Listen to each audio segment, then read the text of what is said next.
കർത്താവായ യേശുക്രിസ്തുവിൻ്റെ അതിപരിശുദ്ധമായ നാമം വാഴ്ത്തപ്പെടുമാറാകട്ടെ.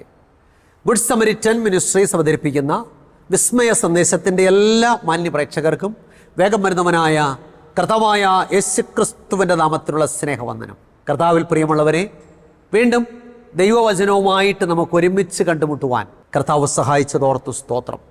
പ്രതികൂലങ്ങളുടെ ഒരു ലോകത്തിൽ, അപകടങ്ങളുടെ ലോകത്തിൽ, അനിശ്ചിതത്വത്തിൻ്റെ ലോകത്തിൽ കർത്താവ് നമ്മുടെ ആയുസ്സിൽ ഒരു പുതിയ ദിവസം കൂടെ ദാനം തന്നല്ലോ. നന്ദിയോടെ ദൈവത്തിന് സ്തോത്രം ചെയ്യാം. പ്രാർത്ഥനയോടെ നമുക്ക് ദൈവവചനത്തിൻ്റെ മുന്നിലായിരിക്കാം. ഈ ദിവസങ്ങളിൽ നാം ചിന്തിച്ചുകൊണ്ടിരിക്കുന്ന വിഷയം എന്താണ്? വീണ് കിടക്കുന്ന അടിസ്ഥാനങ്ങൾ എന്നുള്ള വിഷയമാണ്. കഴിഞ്ഞ 76 എപ്പിസോഡുകളായി നാം ഈ വിഷയം തുടർച്ചയായിട്ട് ചിന്തിക്കുകയായിരുന്നു. ഇന്നതിൻ്റെ 77ാമത്തെ എപ്പിസോഡിലേക്ക് കടന്നു വന്നിരിക്കുകയാണ്. വീണ് കിടക്കുന്ന അടിസ്ഥാനങ്ങൾ എന്ന വിഷയത്തോട് ബന്ധപ്പെടുത്തി മരണത്തിൽ മനുഷ്യൻ്റെ അവസ്ഥ എന്ന വിഷയത്തിൻ്റെ 7ാമത്തെ ഭാഗമാണ് നാം ഇന്ന് ചിന്തിക്കുന്നത്. മരണത്തിൽ മനുഷ്യൻ്റെ അവസ്ഥ എന്നതിൻ്റെ 7ാമത്തെ ഭാഗം. ഇന്ന് നാം ചിന്തിക്കുന്നത് തിരുവചനം മരണത്തിൽ മനുഷ്യന് നൽകുന്ന പ്രത്യാശ. തിരുവചനം മരണത്തിൽ മനുഷ്യന് നൽകുന്ന പ്രത്യാശ. നമുക്ക് ആ ഒരു തിരുവചനം ചിന്തയ്ക്ക് ആധാരമായിട്ട് വായിക്കാം. വെളിപ്പാട് പ്രവചനം 14-ാം അധ്യായം അതിൻ്റെ 13-ാമത്തെ വാക്യം. വെളിപ്പാട് 14:13. അവിടെ നാം ഇങ്ങനെ വായിക്കുന്നു: ഞാൻ സ്വർഗത്തിൽ നിന്ന് ഒരു ശബ്ദം കേട്ടു. അത് പറഞ്ഞത്, എഴുതുക, ഇന്നു മുതൽ കർത്താവിൽ മരിക്കുന്ന മൃതന്മാർ ഭാഗ്യവാന്മാർ. അതെ, അവർ തങ്ങളുടെ പ്രയത്നങ്ങളിൽ നിന്ന് വിശ്രമിക്കേണ്ടതാകുന്നു. അവരുടെ പ്രവൃത്തി അവരെ പിന്തുടരുന്നു എന്ന് ആത്മാവ് പറയുന്നു. ബാക്കി ഒരിക്കലൂടെ പറയാം. ഞാൻ സ്വർഗത്തിൽ നിന്നൊരു ശബ്ദം കേട്ടു. അത് പറഞ്ഞത്, എഴുതുക, ഇന്നു മുതൽ കർത്താവിൽ മരിക്കുന്ന മൃതന്മാർ ഭാഗ്യവാന്മാർ. ഇപ്പം തിരുവചനം മരണത്തിൽ മനുഷ്യന് നൽകുന്ന പ്രത്യാശയെക്കുറിച്ച് നമുക്ക് ചിന്തിക്കാം. മനുഷ്യനുണ്ടായ കാലം മുതൽ മനുഷ്യ മനസ്സുകളെ ആശങ്കപ്പെടുത്തുന്ന ഒന്നാണ് മരണം. ശരിയല്ലേ ഞാൻ പറഞ്ഞത്? എല്ലാവർക്കും ആശങ്കയുളവാക്കുന്ന ഒന്നാണ് മരണം. മനുഷ്യനെ സൃഷ്ടിച്ച ഒരു ദൈവമുണ്ട് എന്ന് വിശ്വസിക്കുന്നവർ മരണാനന്തര ജീവിതത്തിലും വിശ്വസിക്കുന്നു. നിരീശ്വരവാദികൾക്ക് മരണത്തിനപ്പുറം പ്രത്യാശയില്ലാത്തതിനാൽ അവർ മരണാനന്തര ജീവിതം നിഷേധിക്കുന്നു. എന്നാൽ തിരുവചനം എന്ന് പറയുന്നു, എഴുതുക, ഇന്നു മുതൽ കർത്താവിൽ മരിക്കുന്ന മൃതന്മാർ ഭാഗ്യവാന്മാർ.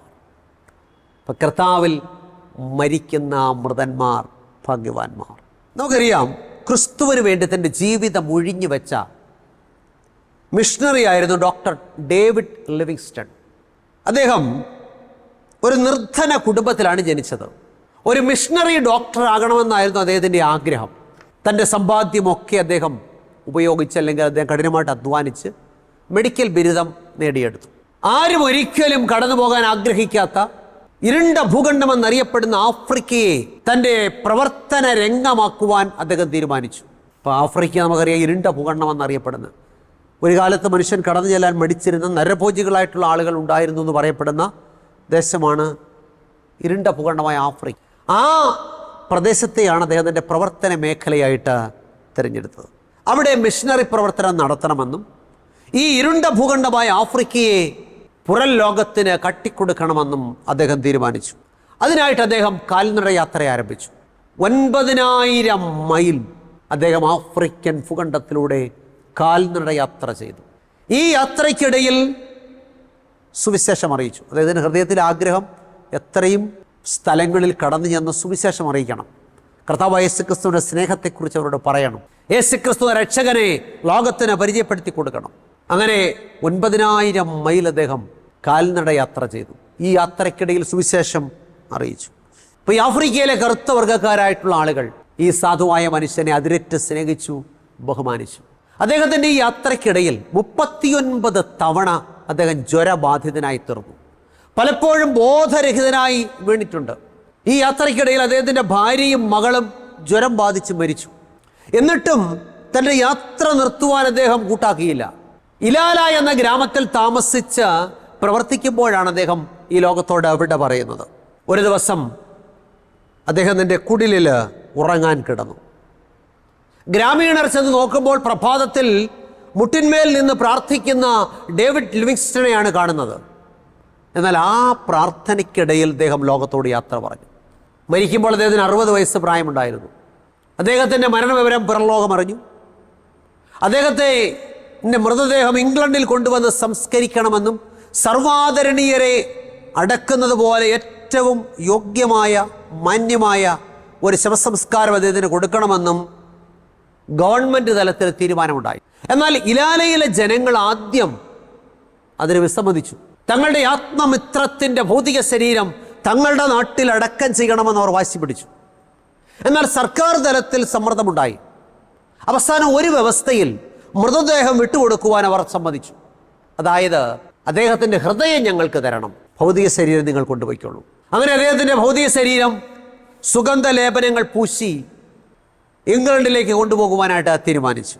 ഇംഗ്ലണ്ടിലേക്ക് കൊണ്ടുപോകുന്ന സമയം ഇലാലയിലെ ജനങ്ങളുടെ ആവശ്യപ്രകാരം അദ്ദേഹത്തിൻ്റെ ഹൃദയം അവർക്ക് കൊടുത്തു. അവർ അതൊരു പേടകത്തിൽ അടച്ച് തങ്ങളുടെ നാട്ടിൽ എല്ലാ ബഹുമതികളോടും കൂടെ അടക്കം ചെയ്തു. ഇപ്പം ഡേവിഡ് ലിവിങ്സ്റ്റന്റെ ഭൗതിക ശരീരം ഇംഗ്ലണ്ടിലേക്ക് കൊണ്ടുപോകുവാൻ കപ്പലെടുക്കുന്ന സമുദ്രതീരത്തേക്ക് 900 മൈൽ ദൂരമുണ്ടായിരുന്നു. ഇപ്പോൾ റോഡില്ലാത്തത് കൊണ്ട് കാൽനടയായിട്ട് മൃതദേഹം ചുമന്നുകൊണ്ട് പോകണം. ആ നാട്ടിലെ നാട്ടുകാർ ആ ഭൗതിക ശരീരം ചുമന്നുകൊണ്ടുപോയി. തന്നെയുമല്ല, അത് അവർക്ക് ലഭിച്ചൊരു വലിയ ഭാഗ്യമായിട്ടാണ് അവർ കണക്കാക്കിയത്. അദ്ദേഹത്തിൻ്റെ ഭൗതിക ശരീരം ഇംഗ്ലണ്ടിലെ വെസ്റ്റ് മിനിസ്റ്റർ ആബയിൽ എല്ലാ ബഹുമതികളോടും കൂടെ അടക്കം ചെയ്തു. ഇപ്പം ശവസംസ്കാര ശുശ്രൂഷയൊക്കെ കഴിഞ്ഞ് ആളുകൾ പിരിയുന്ന സമയത്ത് അല്പം മാറി ഒരു പ്രായമുള്ള മനുഷ്യൻ ഒറ്റയ്ക്കിരുന്ന് കരയുന്നത് എല്ലാവരുടെയും ശ്രദ്ധയിൽപ്പെട്ടു. അവർ അദ്ദേഹത്തിൻ്റെ അടുക്കൽ ചെന്ന് ചോദിച്ചു, എന്തു പറ്റി? അപ്പോൾ ആ മനുഷ്യൻ പറഞ്ഞു, ഞാനും ഡേവിഡ് ലിവിങ്സ്റ്റണും ഒരേ ഗ്രാമത്തിൽ ജനിച്ചവരാണ്, ഞങ്ങൾ ഒരേ ബൈബിൾ ക്ലാസ്സിൽ പഠിച്ചവരാണ്, ഒരേ കോട്ടൺ മില്ലിൽ ഞങ്ങൾ ജോലി ചെയ്തിട്ടുമുണ്ട്. പിന്നീട് അദ്ദേഹം ഒരു മിഷണറിയായി. ഇന്നിതാ സർവാദരണ ബഹുമാന്യതനായി അദ്ദേഹം ലോകത്തോട് യാത്ര പറഞ്ഞു. അദ്ദേഹത്തിന് നല്ലൊരു ശവസംസ്കാരം ലഭിച്ചു. എന്നാൽ ഒരു മദ്യപാനിയുടെ ശവക്കുഴിയാണ് എന്നെ കാത്തിരിക്കുന്നത്. ഞാൻ ഈ ലോകപ്രകാരം ജീവിക്കുന്നവനാണ്. ആ മനുഷ്യനെ ആശ്വസിപ്പിക്കുവാൻ ആർക്കും കഴിഞ്ഞില്ല. പ്രിയമുള്ളവരെ, ദൈവത്തെ മാനിച്ച ഡേവിഡ് ലിവിങ്സ്റ്റണെ ദൈവം മാനിച്ചു.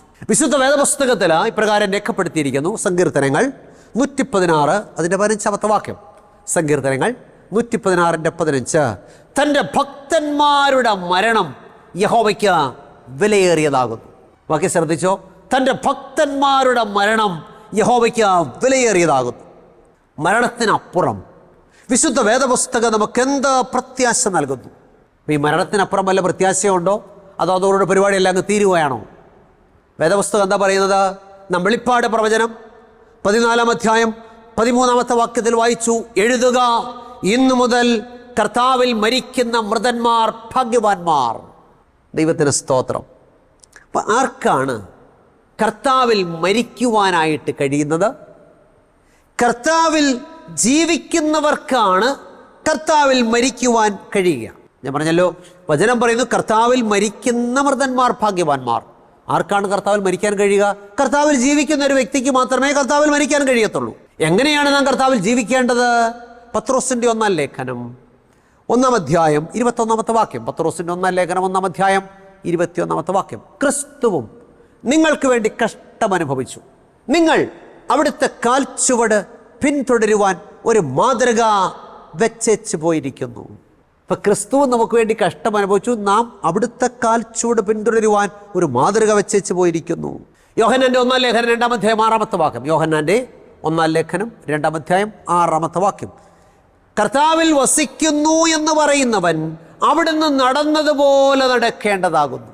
അപ്പം നോക്കിക്കേ, നാം എങ്ങനെയാ ക്രിസ്തുവിൽ ജീവിക്കേണ്ടത്?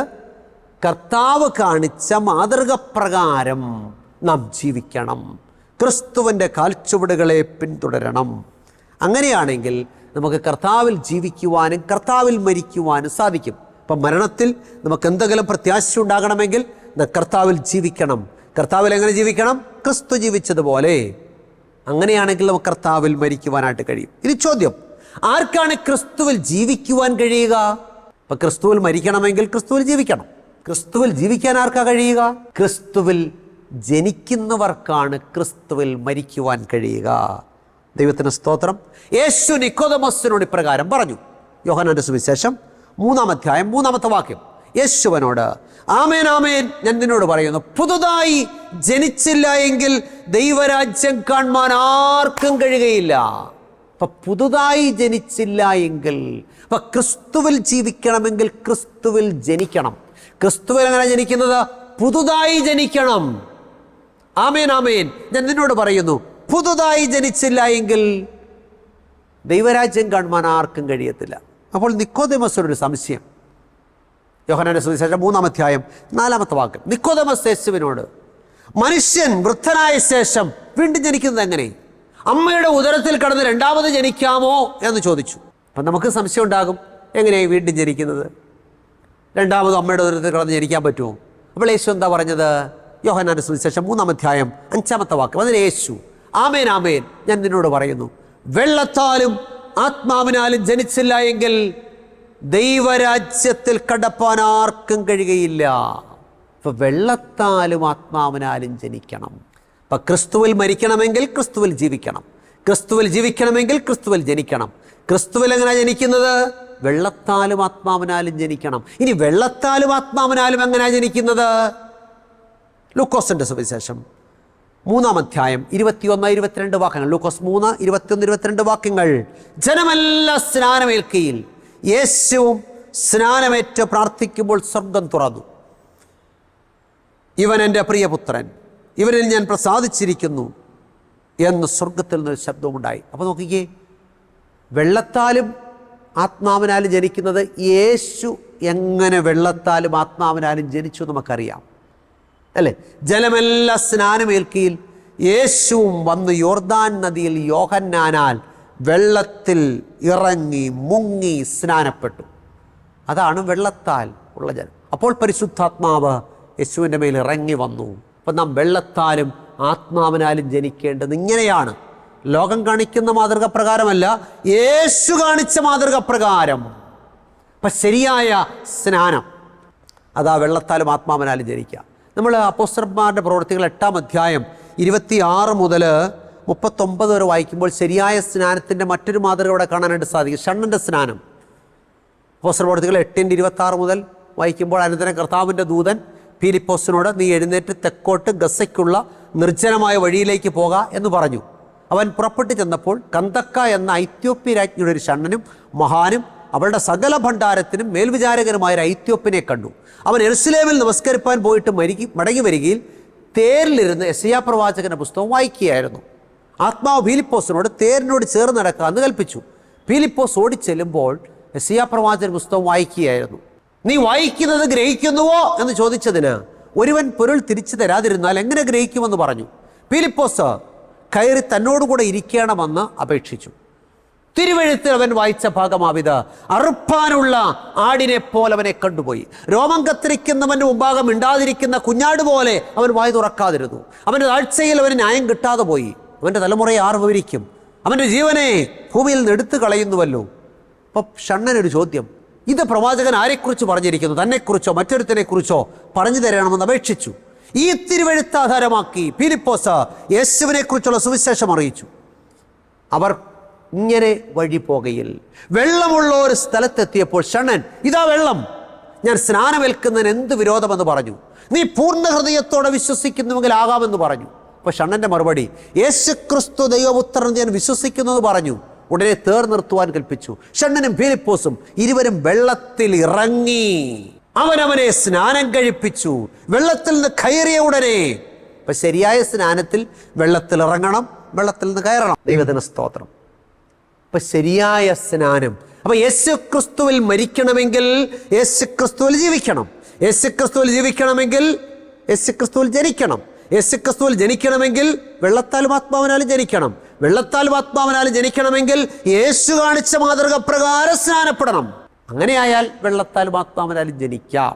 ദൈവത്തിന് സ്തോത്രം. പ്രിയമുള്ളവരെ, തിരുവചനം പറയുന്നു, എഴുതുക, ഇന്നു മുതൽ കർത്താവിൽ മരിക്കുന്ന മൃതന്മാർ ഭാഗ്യവാന്മാർ. പ്രിയമുള്ളവരെ, കർത്താവിൽ മരിക്കുവാൻ ഒരുങ്ങിക്കാത്തിരിക്കുന്ന പ്രിയപ്പെട്ടവരോട് പറയട്ടെ, കർത്താവിൽ മരിക്കണമെങ്കിൽ കർത്താവിൽ ജീവിച്ചേ പറ്റത്തുള്ളൂ.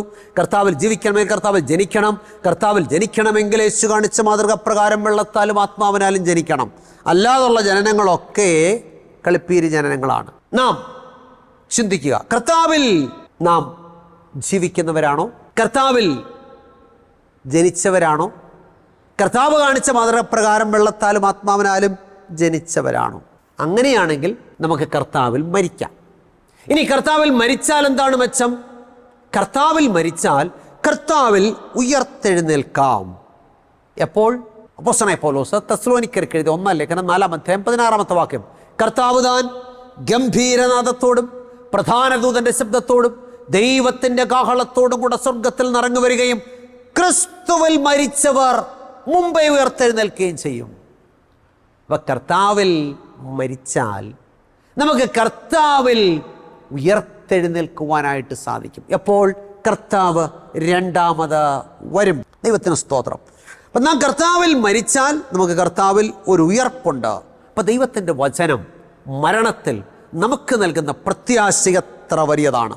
സദൃശവാക്യങ്ങൾ 14:32 ഇങ്ങനെ വായിക്കുന്നു. സദൃശവാക്യങ്ങൾ 14:32, നീതിമാനോ മരണത്തിലും പ്രത്യാശയുണ്ട്. അപ്പോൾ നമുക്കൊരു പ്രത്യാശ വേണമെങ്കിൽ നാം കർത്താവിൽ ജനിക്കണം, കർത്താവിൽ ജീവിക്കണം, കർത്താവിൽ ജനിക്കണം, വെള്ളത്താലും ആത്മാവിനാലും ജനിക്കണം, വിശുദ്ധ ജീവിതം നയിക്കണം. അങ്ങനെയാണെങ്കിൽ നീതിമാനോ മരണത്തിലും പ്രത്യാശയുണ്ട്. അപ്പോൾ കർത്താവിനെ രക്ഷിതാവായി സ്വീകരിക്കാതെ ഈ ലോകപ്രകാരം ജീവിച്ച് മരിക്കുവാനിരിക്കുന്നവരോട് ദൈവത്തിൻ്റെ വചനം എന്ത് പറയുന്നു? അപ്പോൾ ആദ്യം നമ്മൾ ചിന്തിച്ചത് കർത്താവിൽ ജനിച്ച് കർത്താവിൽ ജീവിച്ച് കർത്താവിൽ മരിക്കുന്നവർക്ക് കർത്താവിൽ ഉയർത്തെഴുന്നേൽപ്പുണ്ട്. എന്നാൽ കർത്താവിനെ രക്ഷിതാവായി സ്വീകരിക്കാതെ ഈ ലോകപ്രകാരമൊക്കെ ജീവിച്ച് മരിക്കാനിരിക്കുന്നവരോട് ദൈവത്തിൻ്റെ വചനത്തിന് എന്താ പറയാനായിട്ടുള്ളത്? യഹസ്കേൽ 18:23. യഹസ്കേൽ 18:23, ദുഷ്ടന്റെ മരണത്തിൽ എനിക്ക് അല്പമെങ്കിലും താല്പര്യമുണ്ടോ? അവൻ തൻ്റെ വഴികളെ വിട്ടുതിരിഞ്ഞ് ജീവിക്കണമെന്നല്ലയോ എൻ്റെ താല്പര്യമെന്ന് യഹോവയായ കർത്താവിൻ്റെ അരുളപ്പാട്. അപ്പോൾ വചനം നമ്മോട് പറയുന്നു, ദുഷ്ടന്റെ മരണത്തിൽ എനിക്ക് അല്പമെങ്കിലും താല്പര്യമുണ്ടോ? ഇല്ല.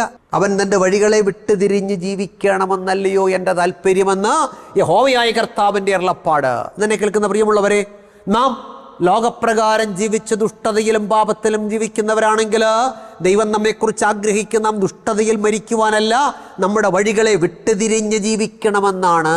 വീണ്ടും യഹസ്കേൽ പ്രവചനം 33:11-16 വരെയുള്ള വാക്കുകൾ ശ്രദ്ധിച്ച് കേൾക്കണം. യഹസ്കേൽ 33:11-16 വരെ. എന്നാണ്? അപ്പം ദൈവം തമ്പുരാൻ ആണയിട്ട് പറയുകയാണ്, എന്നാണ്? ദുഷ്ടന്റെ മരണത്തിലല്ല, ദുഷ്ടൻ തൻ്റെ വഴി വിട്ട് തിരിഞ്ഞ് ജീവിക്കുന്നതിലത്രേ എനിക്ക് താല്പര്യമുള്ളതെന്ന് യഹോവയായ കർത്താവിൻ്റെ അരുളപ്പാട്. ഇപ്പം ദൈവം തമ്പുരാൻ ആണയിട്ട് പറയാണ്, ഓരോ ദുഷ്ടന്മാരും ദുഷ്ടതയിൽ മരിക്കുവാൻ ദൈവം ആഗ്രഹിക്കുന്നില്ല.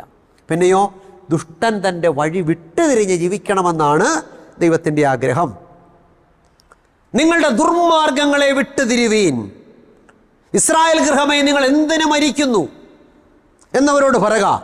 മനുഷ്യപുത്ര, നീ നിന്റെ സ്വജാതിക്കാരോട് പറയേണ്ടത്, നീതിമാൻ അതിക്രമം ചെയ്യുന്ന നാളിൽ അവൻ്റെ നീതി അവനെ രക്ഷിക്കയില്ല. ഒരു കാര്യം വ്യക്തമായിട്ട് വചനം പറയാണ്, നീതിമാൻ അതിക്രമം ചെയ്യുന്ന നാളിൽ അവൻ്റെ നീതി അവനെ രക്ഷിക്കത്തില്ല. 91 വയസ്സ് ഒരു വ്യക്തി ജീവിച്ചിരുന്നു എന്ന് ചിന്തിക്കുക. 90 വയസ്സ് വരെയും നീതിമാനായിട്ട് ജീവിച്ചു.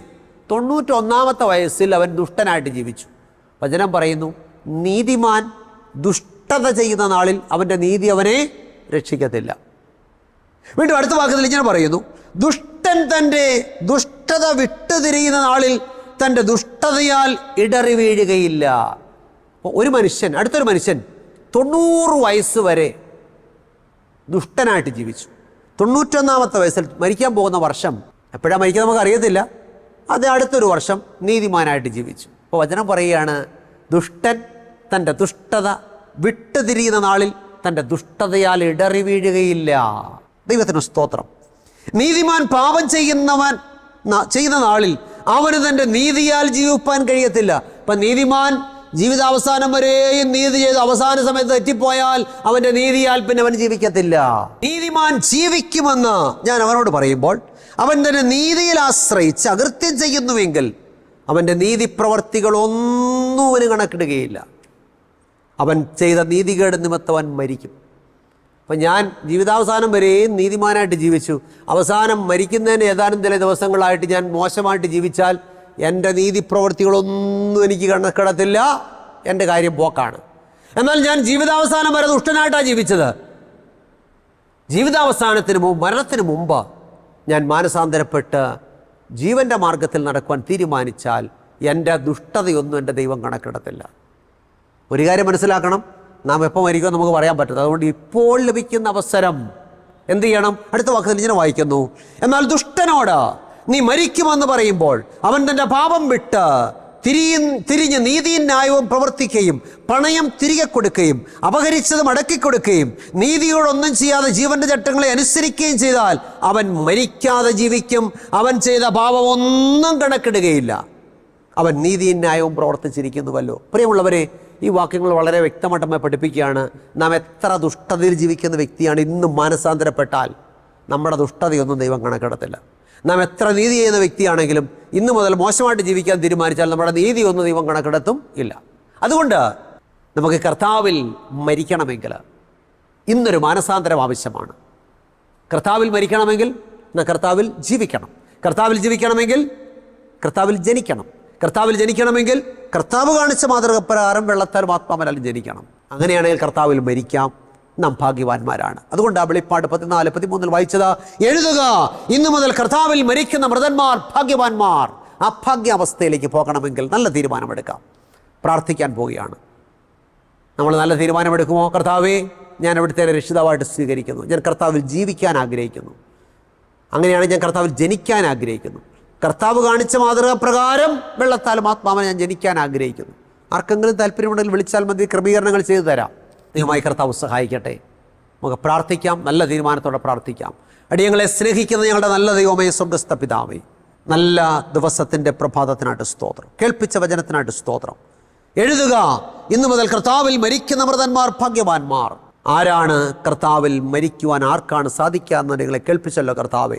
അപ്രകാരം കർത്താവിൽ ജനിക്കുവാൻ, കർത്താവിൽ ജീവിക്കുവാൻ, കർത്താവിൽ മരിക്കുവാൻ ഒക്കെ നിങ്ങളെ സഹായിക്കണമേ. വചനം കേട്ട എല്ലാ പ്രിയപ്പെട്ടവരെ അനുഗ്രഹിക്കണമേ.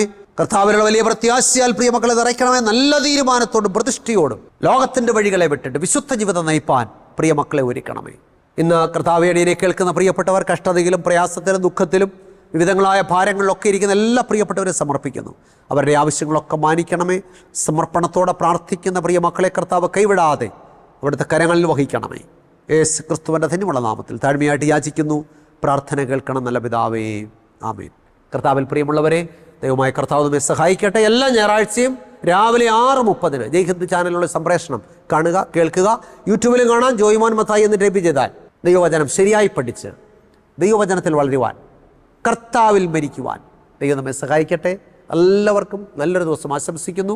ദൈവമായ കർത്താവ് നമ്മെ നടത്തുമാറാകട്ടെ. ആമേൻ. ദൈവത്തിന് മഹത്വമുണ്ടാകട്ടെ. പാസ്റ്റർ ജോയ്മോൻ മത്തായി എഴുതിയ വിശുദ്ധ ദിവസം എന്ന പുസ്തകം നിങ്ങളെ പരിചയപ്പെടുത്തുന്നു. എന്തുകൊണ്ടാണ് ദൈവം മനുഷ്യന് ഒരു വിശുദ്ധ ദിവസത്തെ നൽകിയത്? വിശുദ്ധ ദിവസത്തെ നാം എങ്ങനെ മനസ്സിലാക്കണം? ശരിക്കും ദൈവം തന്ന വിശുദ്ധ ദിവസത്തിലാണോ നാം ദൈവത്തെ ആരാധിക്കുന്നത്? വ്യവസ്ഥ തെറ്റിച്ചുള്ള ആരാധനയിൽ ദൈവം പ്രസാദിക്കാമോ? വിശുദ്ധ ദിവസത്തിന്റെ കാര്യത്തിൽ ചരിത്രത്തിൽ സംഭവിക്കുന്ന ഏറ്റവും വലിയ ചതിവെന്താണ്? വിശുദ്ധ ദിവസവും ന്യായവിധിയും തമ്മിലുള്ള ബന്ധമെന്താണ്? തുടങ്ങി വിശുദ്ധ ദിവസത്തെ സംബന്ധിച്ച് നിങ്ങൾ അറിഞ്ഞിരിക്കേണ്ട ധാരാളം അറിവുകൾ കോർത്തിണക്കിയ പുസ്തകം. 272 പേജുകളുള്ള ഈ പുസ്തകത്തിന് പോസ്റ്റേജ് ഉൾപ്പെടെ നിങ്ങൾ നൽകേണ്ട വില 75 രൂപയാണ്. പുസ്തകം VPP ആയി നിങ്ങളുടെ വീട്ടിൽ ലഭിക്കാൻ താല്പര്യമുള്ളവർ പിൻകോഡ് സഹിതം അഡ്രസ് SMS ചെയ്യുകയോ വിളിച്ചു പറയുകയോ ചെയ്യുക. നമ്പർ 9740979977. ശ്രീ പേരകത്ത് ചെറിയാൻസ്കറിയ എഴുതിയ ഒരു ഉത്തമ ഗ്രന്ഥം ഞങ്ങൾ അവതരിപ്പിക്കുന്നു. ഇത് തിരുവചന സത്യം. ക്രൈസ്തവ ലോകത്ത് പരക്കെ പ്രചരിക്കുന്ന അബദ്ധ ഉപദേശങ്ങളും സംശയങ്ങളും വചന അടിസ്ഥാനത്തിൽ ദൂരീകരിക്കുന്ന ഒരു ഗ്രന്ഥമാണിത്.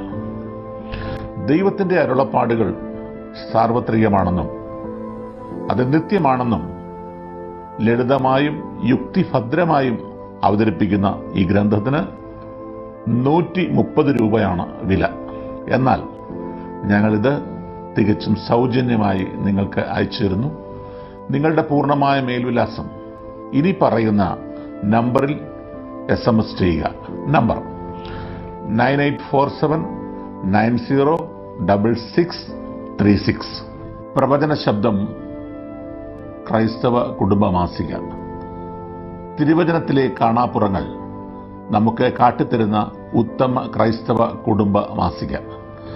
സമകാലിക സംഭവങ്ങൾ, ആരോഗ്യ ശാസ്ത്രം, പ്രവചനങ്ങൾ എന്നിവ കോർത്തിണക്കി ഉൾക്കാമ്പുള്ള ലേഖനങ്ങൾ ഇതിൽ ലേഖനം ചെയ്തിരിക്കുന്നു. വരിക്കാരാകാൻ ആഗ്രഹിക്കുന്നവർ ഇനി പറയുന്ന നമ്പറിൽ SMS ചെയ്യുക. നമ്പർ 9495555082. വാർഷിക വരിസംഖ്യ വെറും 150 രൂപ മാത്രം.